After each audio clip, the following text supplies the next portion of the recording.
They were exhausted. All of them. They were not yet true Astartes. Not yet. Not in his eyes. One day, perhaps, if they lived long enough. Slumped against walls, kneeling for breath, one or two lying prostrate. All were beaten down, their minds closer to breaking than their bodies, if it were possible. The tides of chaos things that erupted into life out of rents in space had fallen on them with such speed, such ferocity, such numbers, that the initial assault was telling. It had been wedded to warp trickery and witchcraft, so these pups had retreated.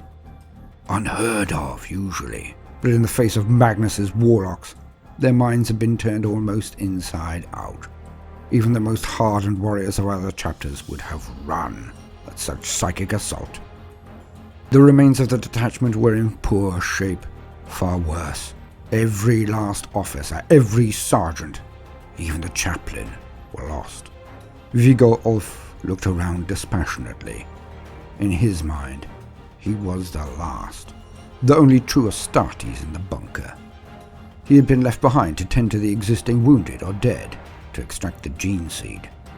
So many of those he had administered to were the very same he had implanted the gene seed into over the years. Viggo was old, grizzled, inured to the carnage. But today, even he was close to wondering if the wolf time was here. Was this its herald, its first battle? His musing of only seconds over, the grizzled warrior stood and ostentatiously took up his chainsword and his helm. The only one in the room acting with confidence, the only remaining true Astartes. As soon as he started to move, all eyes were upon him. The Bloodclaws, who had the potential and had fought hard enough, all watched him as he slowly, but with purpose, walked towards the bunker doors. As he reached halfway, one of those young men looked at him and spat.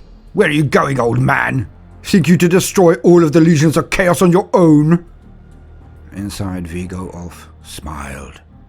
So, not all of them had been broken by the warp-twisted horror that they had witnessed. In another time, in another place, in another situation, he would have dragged this wolf's entire pack out and brutally beaten them for the impertinence. But not now. He needed that fire. It meant they were not broken. Not yet. The fire of the Wolf Lord, the Rus, still flowed in their veins. He had but to kindle it. He had but to raise their hackles. Perhaps there was a chance.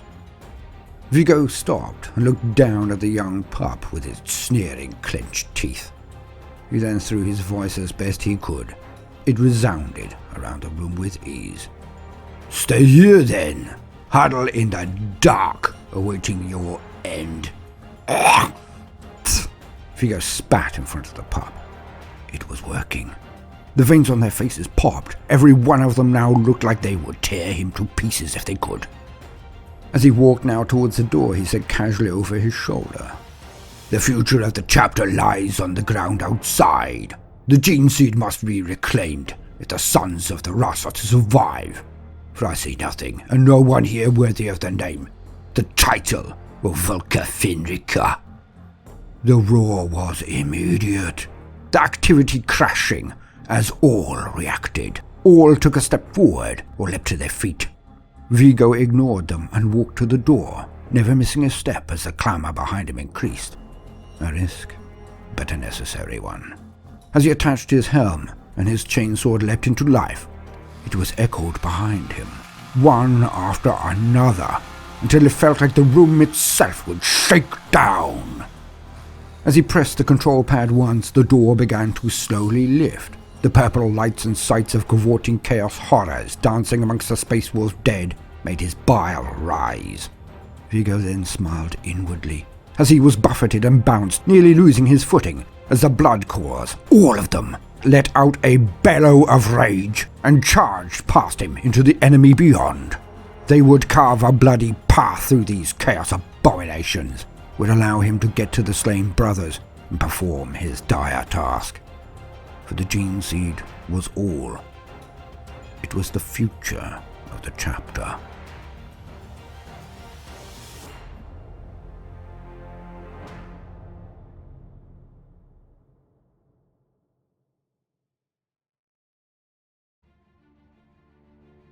Welcome, gentle listener. I am Voldemort, and I wish to introduce you to the forces and factions of the Warhammer 40k universe. Today, I will briefly introduce one of the most important roles, most important marines in any chapter, the Apothecary. By the name, one might be struck by images of a medieval doctor or alchemists with potions bubbling and balms aplenty. Side note, make sure not to get bitten by one of those, by the way. Very nasty balms.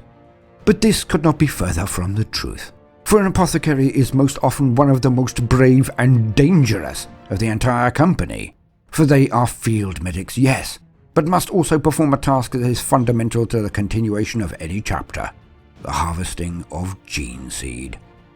Now, for the basics, let us rely on existing wisdom. To quote, Apothecaries. Amongst the most honoured space marines in a chapter are its apothecaries. Indeed, the future of the fraternity rests upon the shoulders of these few individuals. Whereas chaplains are charged with maintaining the spiritual health of the chapter's warriors, it is the apothecaries' role to mind the physical well-being of their battle brothers. This is seen most obviously on the battlefield, where an apothecary serves as an emergency medic. The body of a space marine can absorb a great deal of punishment, but they are not invulnerable, and there are many weapons and creatures in the 41st millennium capable of penetrating their ceramite armor and causing grievous wounds. Several of a Space Marine's specialized organs can self-heal wounds that would kill a non-augmented man outright, but such functions take time and will not happen during a melee or firefight. It is the apothecary's duty to attend to such seemingly mortal injuries, stabilizing a warrior so that he may return to battle within moments. The main tool used by the apothecary at such times is known as the narthecium, either built into a bulky gauntlet module or incorporated on articulate armatures that protrude from the apothecary's backpack. This device is capable of drilling through power armor, applying salve compounds and transfusions, suturing torn organs, and more. The diligent labors of an apothecary with an narthecium can save countless Space Marine lives upon the field of battle, from newly recruited scout brethren engaged in their first combat engagement, right up to some of the greatest champions the Imperium has ever known. Not all injured Space Marines can be saved, however. When a wound is beyond healing, the apothecary will often calm the dying battle brother and speed him on his way by granting him the Emperor's mercy, a swift shot from an absolver pistol that ends his suffering. It is then, standing above the slain, that the apothecary's most important role begins. Using the reductor within his narthecium, he will remove the progenoid organs from the dead warrior.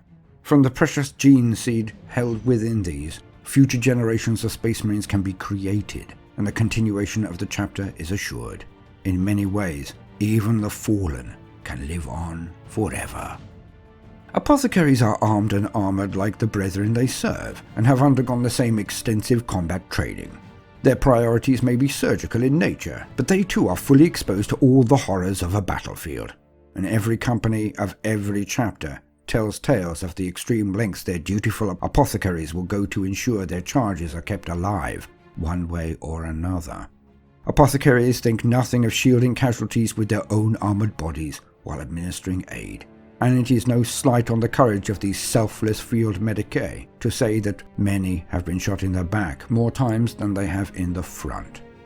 It is standard for each company to have at least one attached apothecary, and it is common practice to have several more that work in the apothecarian, where they train initiates and also ensure the chapter gene seed, both in the gene banks and in the Space Marines themselves, remain pure through constant testing, constant vigilance. Additionally, it is the most senior apothecaries who implant gene seed into neophytes, ensuring the chapter has a new influx of recruits to match the rate of those lost in constant battle. A number of the many Adeptus Astartes chapters scattered across the Imperium have unusual cultures that can impact their apothecaries' craft. Those who tend to the Iron Hands, for example, must be so well versed in the implantation and maintenance of bionics that their roles and those of the chapter Tech Marines begin to blur. Conversely, Mortifactor's apothecaries spend almost as much time on the battlefield reclaiming macabre relics from fallen brethren as they do healing the living, while the apothecaries of the White Scars must learn to ply their trade within the transport bay of a hurtling, lurching, bouncing rhino. For the chapter's hunt waits for no man. End quote. And so we see that the apothecary must be even more unshakable, even more result-centered and detached than any of their colleagues. In times of war, they are the ones who will charge across no man's land to attend their brothers. They are the ones who must weather fire unflinchingly so that they can ply their trade. In times of furlough or rare times of peace, they must not only perform the implantation of gene seed into new initiates to facilitate them becoming Astartes, but must also continuously test and measure the quality of the seed. Genetic deviance or degeneration was a very real and present danger to the Astartes chapters after 10,000 years, but now this task seems to have been somewhat allayed by the introduction of the Primaris Marines. With brand spanking new gene seed courtesy of Belisarius Cawl, and at the direction of Reboot Gilliman, the Avenging Sun, and returned Primarch of the Ultramarines. Very soon, we will address this issue, the changes that have been wrought by the advent of the Primaris Marines and their slow replacement of the Astartes. I look forward to it very much. Yet it is important to remember that these Marines, no matter their stripe, are some of the bravest human beings that will ever or have ever existed. Healers. It is one thing to charge into the enemy and match bolter to blaster or go sword to sword. It is a very different thing to have the rare center and skill to be selfless enough to perform surgery on a bloody battlefield, concentrating only on the task at hand, when death stalks you at any second you lower your guard.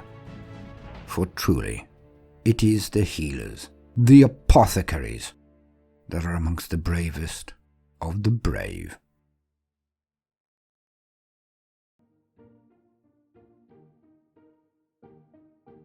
I have been Voldemort, your faithful servant. I hope you have enjoyed this brief introduction to the apothecary. If so, then please do consider liking and subscribing. If you do so, then please do also consider pressing the notifications button.